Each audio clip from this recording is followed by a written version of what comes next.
Mga guys, kabantay na mo itong nag-trending karon katong kay Elias bitaw mga guys nga usa ka babae ba ning saka dito sa stage niya na slide.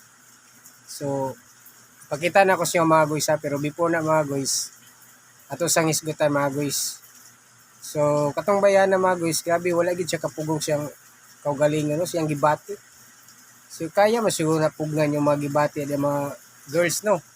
So siguro kato siya wa yun siguro taga pugong kay nisaka man gyud siya sa stage niya. Gabi man gyud ang sayaw, mo to na slide. Ngani kay gutan ko kay atong idol nga si Elias. Kitabangan ra pod.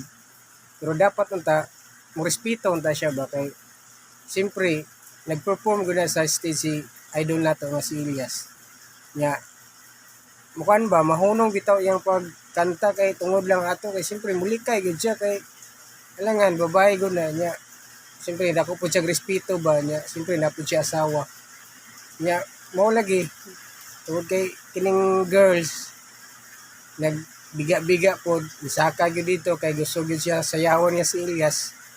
So dapat respeto lang unta ba. So tanawan niyo ni mga guys oh.